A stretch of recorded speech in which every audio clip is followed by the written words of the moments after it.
Okay, before we start with today's class, let me summarize what we had done in the last class.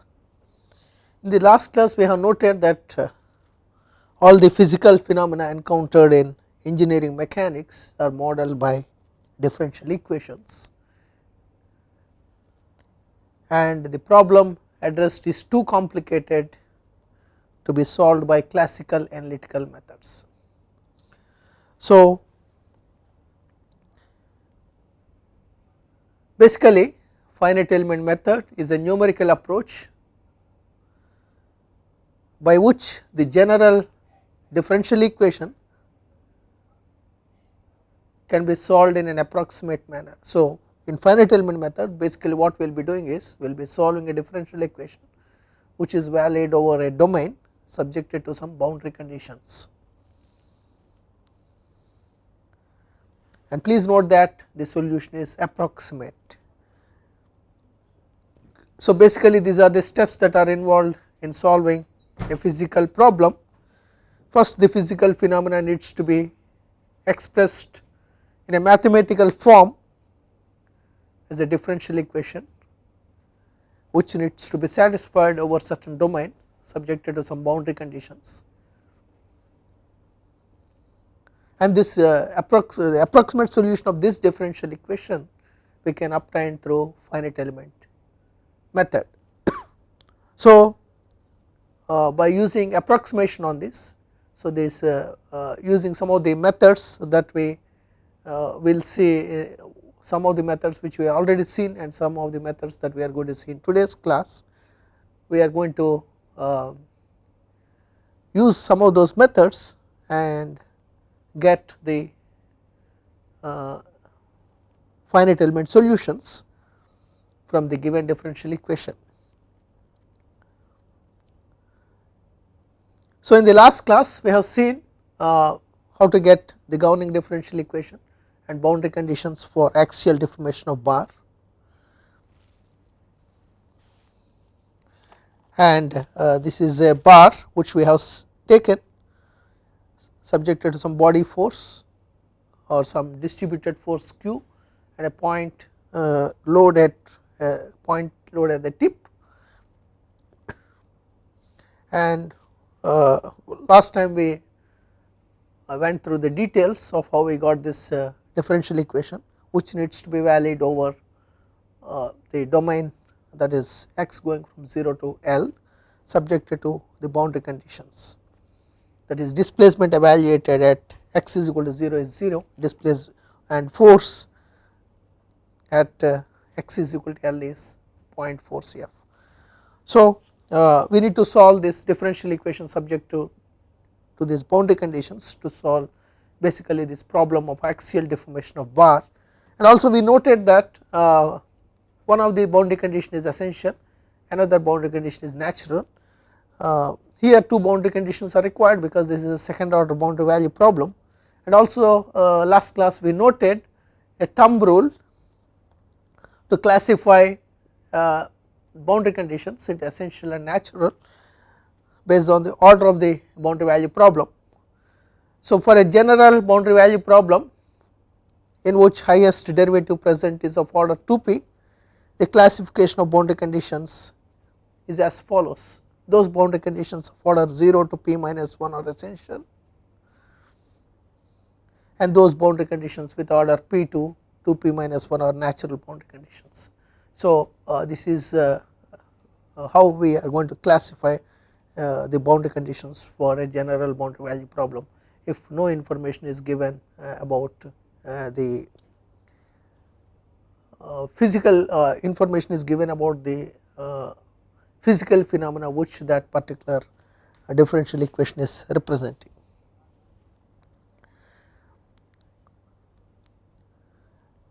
And as a part of approximate methods, we looked at what are these how classical solution techniques are classified.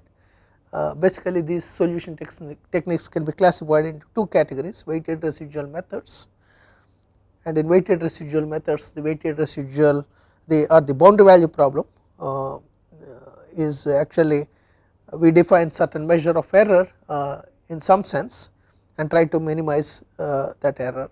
So, the weighted residual methods work on the boundary value problem directly and try to minimize some measure of error in the solution or residual.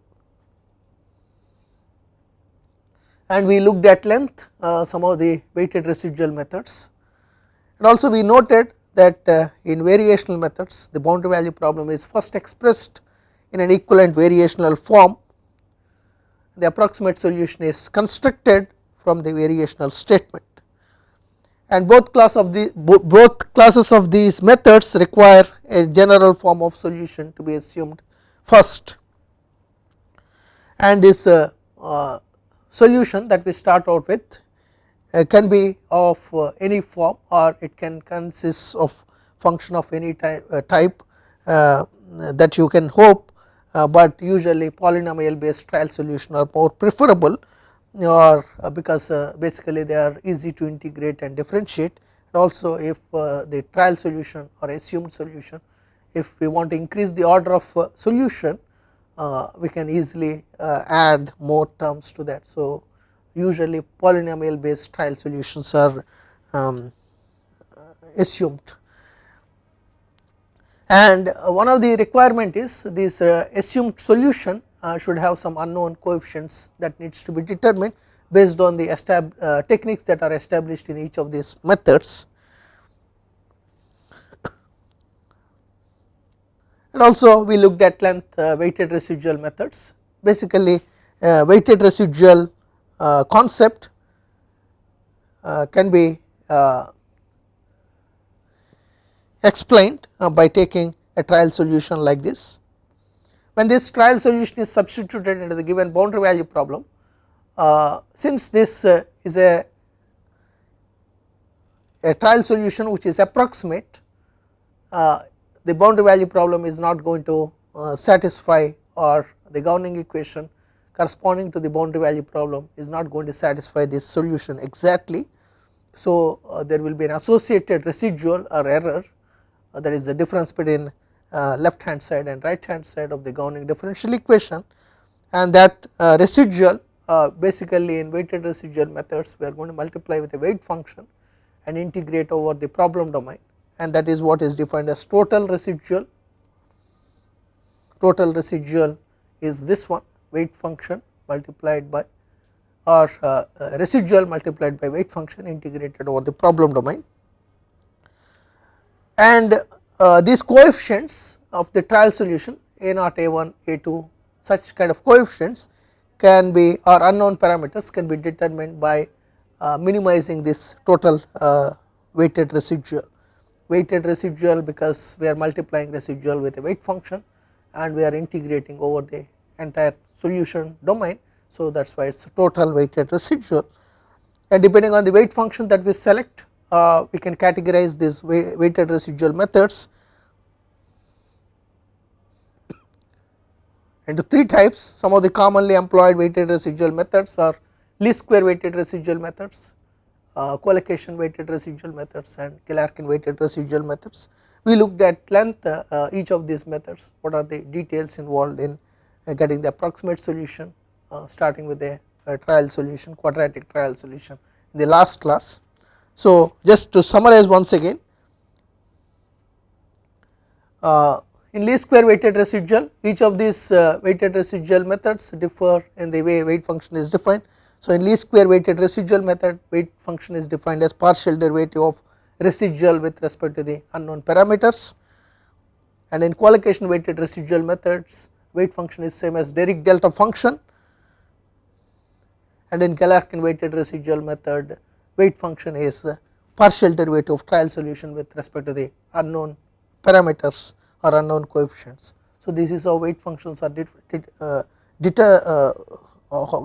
defined. So, once we decide what is the trial solution, or we start with a assumed polynomial based trial solution, we can actually substitute the assumed trial solution into this and try to minimize the total residual and calculate the unknown parameters or coefficients. So, to illustrate all the details of these methods, and also for comparison purposes we have selected a second order boundary value problems, solution of which we know, or the exact solution of which we know a priori. So this is the second order differential equation that we have taken, or second order boundary value problem, which needs to be solved over the domain x going from 0 to 1 subjected to the boundary conditions, and this problem can be solved exactly, and the exact solution is this one. We noted all this in the last class, and now our objective is to find approximate solution to this. So what we did in the last class is we started out with quadratic trial solution a naught plus a1 x plus a2 x square, and before we substitute this trial solution into the residual or into the differential equation and get the residual, we need to make sure that this trial solution is admissible trial solution. So we need to make sure that it satisfies essential boundary conditions. So basically that is what we did in the last class. We substituted the essential boundary conditions, that the two essential boundary conditions that are given for this particular problem, u evaluated at x is equal to 0 is 0, u evaluated at x is equal to 1 is 0, and substituting this we can express some of the unknown parameters in terms of others, and some of the unknown parameters can be the values can be evaluated. So substituting the boundary conditions, it turns out that a naught is equal to 1, a1 is equal to minus a2, and substituting this into the trial solution we get admissible trial solution as u is equal to a2 times minus x plus x square. And before we proceed with the weighted residual method, we require second derivative of this trial solution.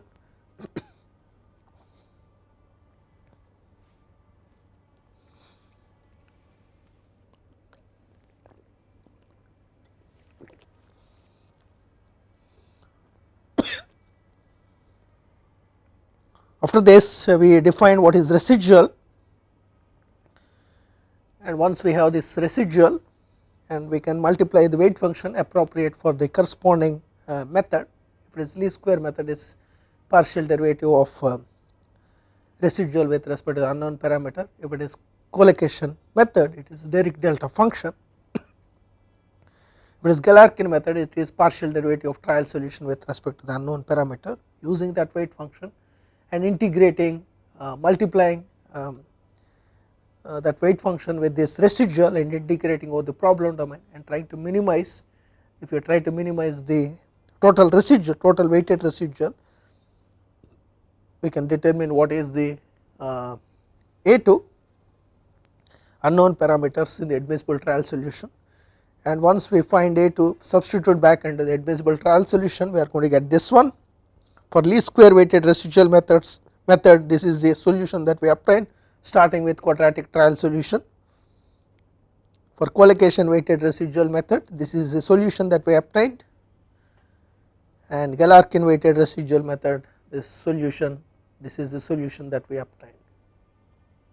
Note that for all these methods we started with a quadratic trial solution, and we can see how this solution matches with the exact solution.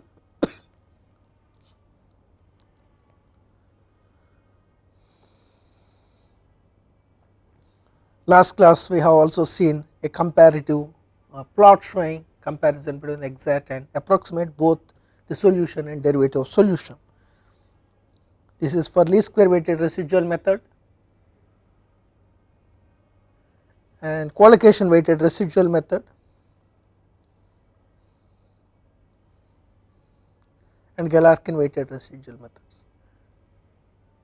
So basically when we compare this least square weighted residual method, collocation weighted residual method, and Galerkin weighted residual method, the solution obtained by each of these methods, if we compare with exact, what we noticed is Galerkin weighted residual method is superior to rest of the two methods, and also even the small error that is showing up in the approximation of the weighted of the solution that is obtained using weighted Galerkin method, weighted Galerkin residual method can be improved by starting with higher order trial solution, starting with cubic or quartic or quintic trial solution and determining the some of the coefficients using the boundary condition, rest of the unknown parameters using the minimization of the total weighted residual. So also we noted in the last class that if you see the basic Galerkin criteria, the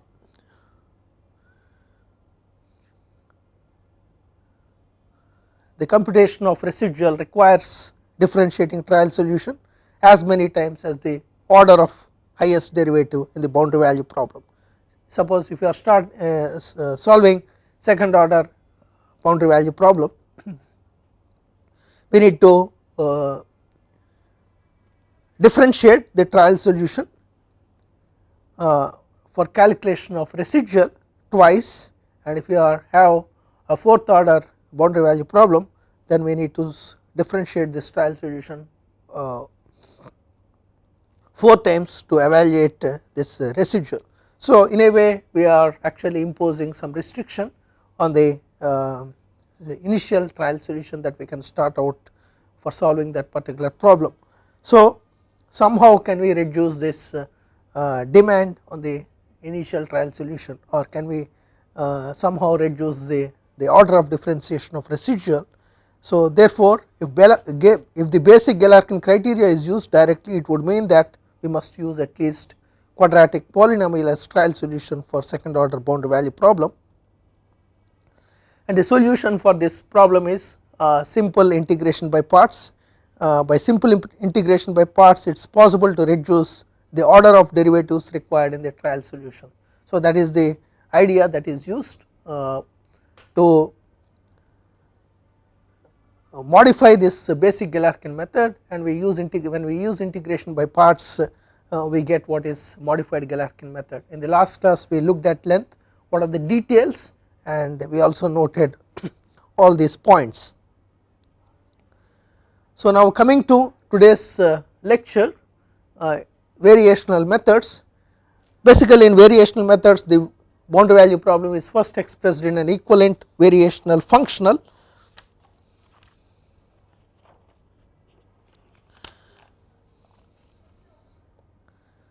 and the approximate solution is constructed from the variational statement. Please note that for certain classes, for certain class of boundary value problem, it is possible to derive equivalent variational form, but for other sort of problems, other class of boundary value problems, it may not be possible to derive equivalent variational form. Basically equivalent variational form is written in terms of integral over the solution domain, and it is convenient for developing approximate solutions, and this integral, or in the integral over the solution domain, the trial solution is substituted and it is then minimized to get the system of equations relating the unknown parameters. So this is basically the broad outline of this procedure, and the thing is, not all problems we can solve using this, or for not all problems do not necessarily have equivalent variational form. So that is the limitation of this method, and also for some physical problems it may be possible to develop variational form from physical properties, so called energy methods of structural mechanics are based on developing functional, that is potential energy functional, and here without starting with the governing differential equation, we directly use some methods to get the equivalent variational functional or potential energy functional first, and the governing differential equations can then be obtained by imposing the necessary condition for or necessary conditions for functional to be minimum. So before we proceed with the details, or to see the steps that are involved in this variational method, we need to know what is concept of variation of a function, and here the concept of variation of a function is introduced to determine how a function changes as some parameters in the function are perturbed, and variational method or Rayleigh-Ridge method is one of the variational method. So, that is why it is written in brackets Rayleigh-Ridge method. So, assume a quadratic polynomial as trial solution like this, and let us say these parameters are perturbed by a certain amount and the perturbation is a non-zero value. So, A naught is perturbed by delta A naught, A1 is perturbed by delta A1, A2 is perturbed by delta A2. So, the perturbed function is shown here, it is denoted with u tilde, and the difference between u tilde and u is what is variation of u. And if we simplify substituting u tilde and u in the last equation, it simplifies to what is shown on the right hand side of that equation, that is variation of u is equal to delta A naught plus delta A1 x plus delta A2 x square.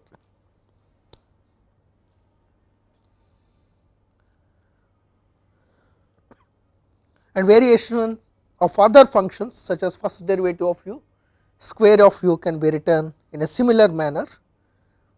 This is by definition what is variation of derivative of u. Variation of derivative of u is derivative of u tilde minus derivative of u,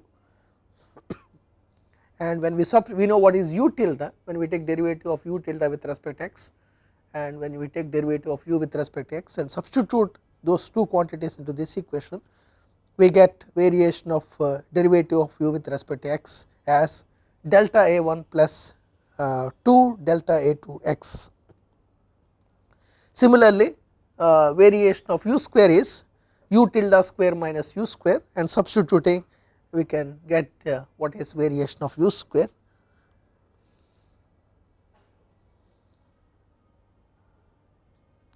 And we noted that variation of u is delta A naught plus delta A1 x plus delta A2 x square. Please note that the coefficient of delta A naught is 1 and coefficient of delta A1 is x, coefficient of delta A2 is x square. So, with this understanding, the definition of variation can be related to the total differential, and please note that partial derivative of the trial solution that we started out with, that is u is equal to A naught plus A1 x plus A2 x square, partial derivative of u with respect to A naught is going to be 1, partial derivative of u with respect to A1 is going to be x, partial derivative of u with respect to A2 is going to be x square.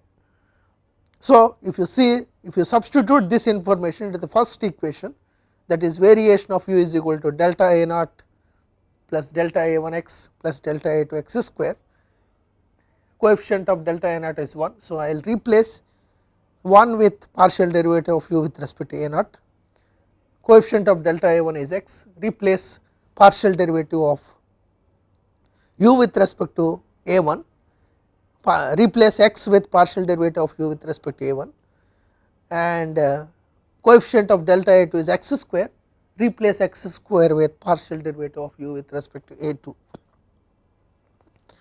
Doing that, the variation of function u can be written as like this.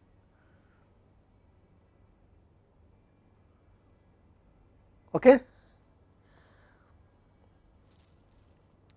So, this is how variation can be related to the total differential. Thus, variation of a function is equal to its total differential, and we can extend this definition to a function containing n number of parameters, and variation of that function can be written in this manner. Variation of u is equal to partial derivative of u with respect to A naught times delta A naught and so on, plus partial derivative of u with respect to A n times delta A n.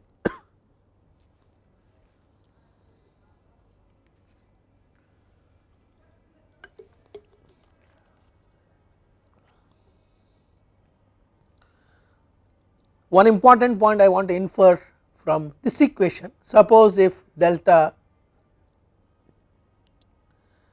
suppose if variation of u is equal to 0, variation of u is equal to 0 is possible only if partial derivative of u with respect to a naught, partial derivative of u with respect to a1 and so on, and partial derivative of u with respect to a n are equal to or independently equal to 0. So, this is one of the important points, because this is because delta a naught, delta a1 and delta a n, all these perturbed parameters are non-zero. So, if variation of u is equal to 0, it is possible that variation of u is equal to 0 only if partial derivative of u with respect to the unknown parameters or these parameters a naught to a n are 0 independently. So, this is one of the important point that you should keep in mind, which we will be using later during this variational approach.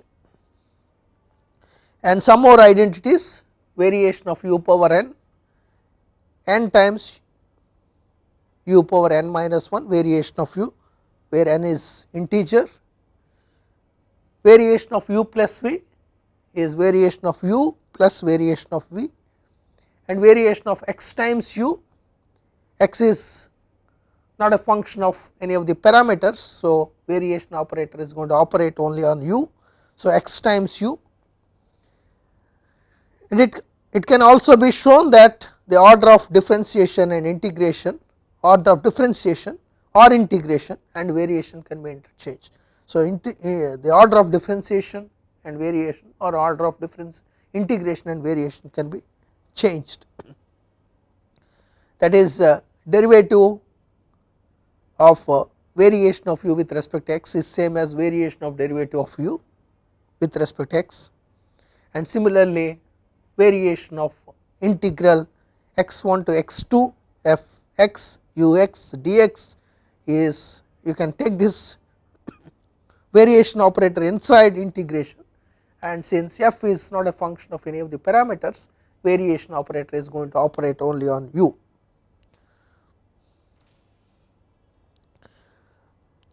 And using these definitions, the following identities can easily be verified. Suppose f times variation of u is there anywhere in the derivation, we can replace that with variation of f times u because of the reasoning that we have seen earlier, that is f is independent of any of the parameters a naught a1. So, variation operator is going to operate only on u where f is any function of x. Similarly, u times variation of u can be replaced with half variation of u square, and this definition can further be extended to the derivatives also, derivative of u with respect to x times derivative of variation of u with respect to x can be replaced with half variation of derivative of u with respect to x square whole square, sorry.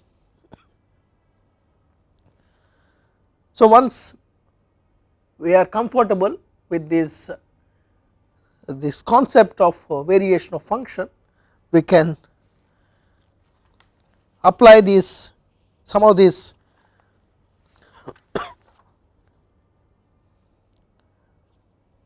and get the equivalent variational functional.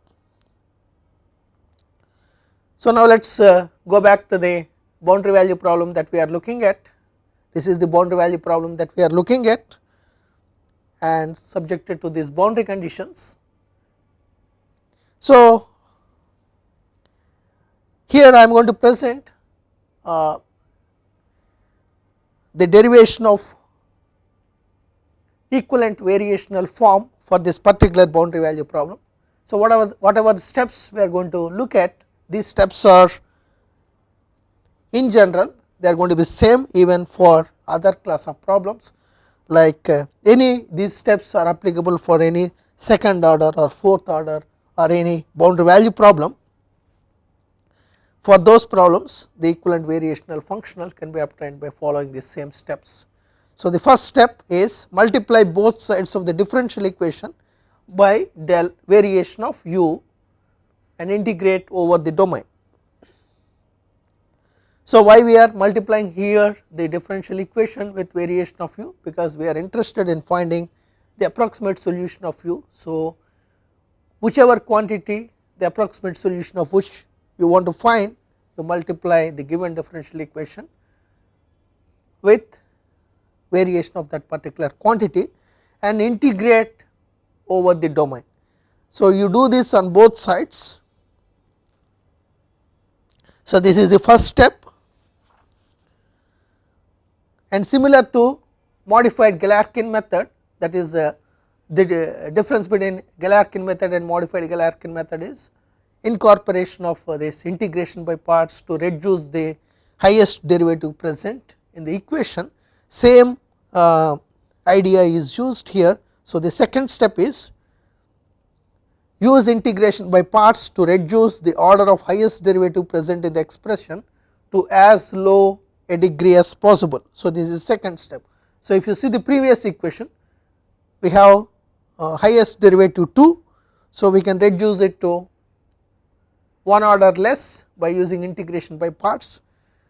Suppose a fourth order derivative is appearing, so we need to use integration by parts twice to reduce it to first order derivative, because once we have fourth order, first time we use it becomes third, and second time we use second time it we use integration by parts, it becomes second order differential equation again, once again third time integration by parts, we are going to get first order differential equation. So in that manner use integration by parts to reduce the order of highest derivative present in the expression to as low degree as possible. And what is integration by parts? That is given here. Integral x1 to x2 fx derivative of g with respect to x dx can be written as fx gx evaluated within the limits x1 x2 minus integral x1 to x2 gx derivative of fx with respect to x times dx. So this is the formula, integration by parts. This we can apply on the first term, since only the first term involves second derivatives. In this case only first term involves derivatives, and thus integrating it by parts gives us this.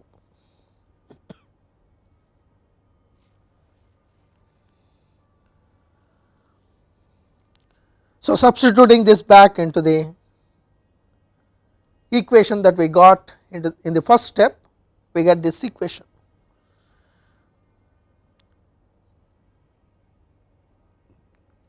So we can use some of the identities that we looked at before we started out with getting the equivalent variational functional for this particular problem. We looked at some identities, we can use those identities and simplify the first the two terms that are appearing inside the integral. So now let us use mathematical manipulations to take the variation outside the integral. So this is third step. Before that, using the variational identities, the first term inside the integral can be written. If you recall, we already noted one of the identities is this, and also second term inside the integral, sin pi x is like fx, so it is not function of any of the parameters. So we can write it as variation of sin pi x times ux. So substituting back these two terms,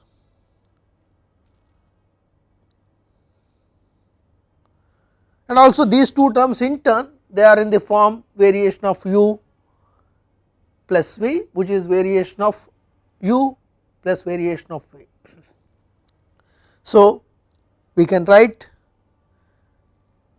these two terms together in this manner. So, substituting back this information into the previous equation, substituting this expression and interchanging order of integration and variation, complete equation can be written in this manner.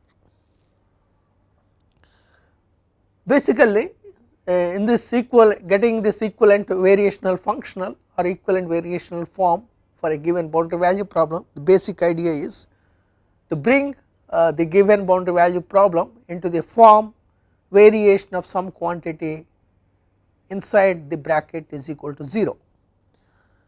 So, if you see this equation, if we somehow get rid of first two terms, we have what is desired, that is variation of some quantity inside is equal to 0. So, the next step is use boundary conditions to simplify boundary terms. So, if you see the first two terms in this equation, they are related to boundary conditions, x is equal to 0, x is equal to 1.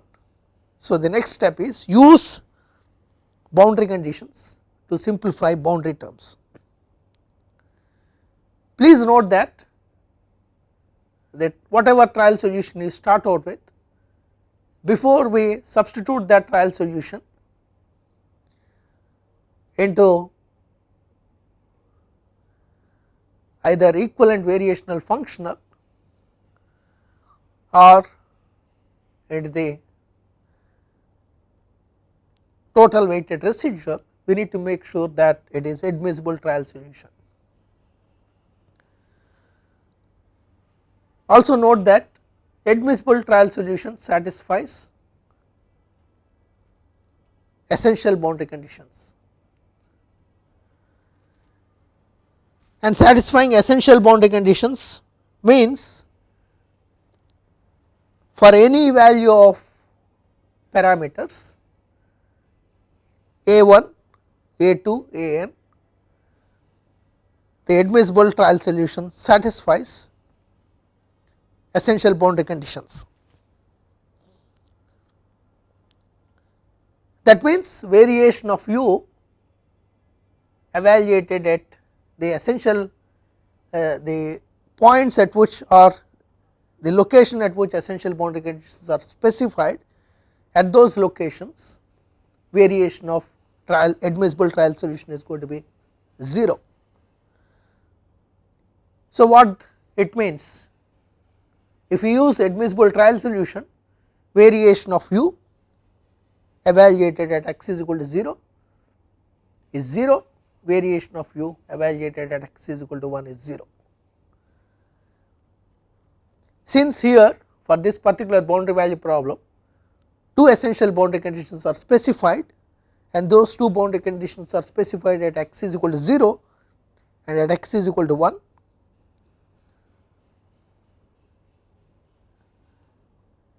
Variation of admissible trial solution at x is equal to 0, at x is equal to 1, at both these points variation of u is going to be 0. So, with that reasoning we can get rid of the first two terms. So, first two terms become 0, because basically first term is variation of u evaluated at x is equal to 1 times derivative of u evaluated at x is equal to 1, and second term is variation of u evaluated at x is equal to 0 times derivative of u evaluated at x is equal to 0. So, we can get rid of these two terms based on that condition. I hope this concept is clear. So, use the boundary conditions to simplify boundary terms. So, the goal of this simplification is to express the entire expression as variation of some quantity inside the brackets is equal to 0, and with these requirements both boundary terms drop and we get this one. And now we can substitute admissible trial solution into this, and then we can use the condition that earlier we have seen when we are looking at the relationship between variation and total differential, we noted that variation of u is equal to 0 means partial derivative of u with respect to each of the unknown parameters is equal to 0. So, once we substitute admissible trial solution into this equation, last equation, everything is going to be a function of unknown parameters, and you have a function variation of that function is equal to 0, that means partial derivative of that function with respect to unknown parameters is equal to 0. So, we are going to get or we are going to determine the unknown parameters by solving those equations, that is partial derivative of that function which is in the bracket after substituting the admissible trial solution by taking partial derivative of that with respect to the unknown parameters, and we are going to get so many equations as the number of unknown parameters that needs to be determined. So, that is how we can evaluate the unknown parameters. So, one more important thing is it is not possible to bring into this form for all kinds of boundary value problems. So, that is the limitation of this variational method. And sometimes this equivalent variational functional can directly be obtained, especially for structural mechanics problems. We can use some of these so called energy methods without going through all these steps, that is step 1 to step 4 can be directly avoided by writing the equivalent variational functional using potential energy principles, or how to, if you know how to get potential energy functional based on energy methods. So, we can directly use that instead of going through all this process. If somebody gives you equivalent variational functional directly, and if you want to verify whether that equivalent variational functional is corresponding to the boundary value problem that you are looking, you can back check or you can verify by substituting the equivalent variational functional into this equation and then working in the backward direction, and we can see whether after substituting the boundary conditions we can, or substituting the condition that variation of the trial solution at the locations at which essential boundary conditions are specified is equal to 0, substituting and working backwards all that we can, if we can verify that we can retrieve the governing differential equation of the given boundary value problem and the boundary conditions, then if we can arrive at those, then that is going to be the correct equivalent variational functional for that problem. So, that is how verification of equivalent variational functional can be performed. So, now coming back to the problem that we are looking at. So, denote the quantity inside the symbol by IU because it is an integral. So, we can replace whatever that integral is there with some a single quantity I as a function of u. I is nothing but it is something like it is denoting that integral, and its I is a function of trial solution u, where IU is this one.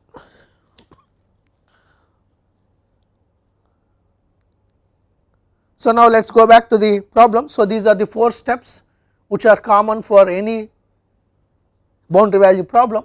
Once we follow these 4 steps, we can get the equivalent variational functional. Once we get equivalent variational functional, we can substitute admissible trial solution into it and minimize variation of that particular function, or we need to apply the condition variation of that potential energy functional is equal to 0. That means we need to take partial derivative of that functional with respect to the unknown parameters and solve for the unknown parameters. So, this is the boundary value problem that we are looking at subjected to these boundary conditions, and exact solution for this problem is like this. And also we already noted for the other weighted residual methods that we already looked at,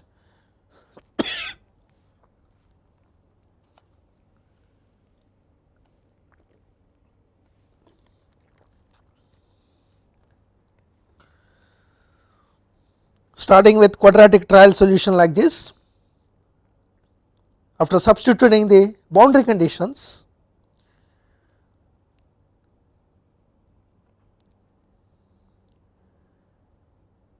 u evaluated at x is equal to 0 is 0, that leads to a naught is equal to 0, u1 evaluated at x is equal to u evaluated at x is equal to 1 is 0, that leads to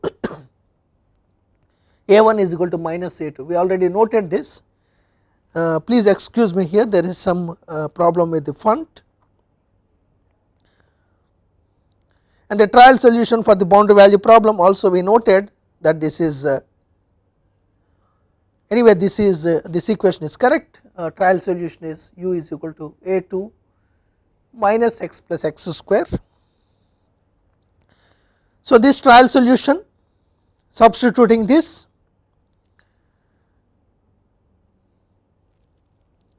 into the equivalent variational functional that we already derived, we can determine a2. Before that we need to, or I mentioned that admissible trial solution satisfies the condition that variation of u is equal to 0 at x is equal to 0 and at x is equal to 1. So let me show you whether that is true or not. So here I took admissible trial solution and variation of that is delta a2 times minus x plus x square. Substitute x is equal to 0 and x is equal to 1. In both cases variation of u turns out to be 0. So the reasoning with which we cancelled out the first two terms to arrive at the equivalent variational functional, that is actually indeed it is correct or it is true. So now, so thus satisfying the two requirements of equivalent functional, making the trial solution admissible. Substituting admissible trial solution into the functional, into this functional, we get this equation, and there is only one equation,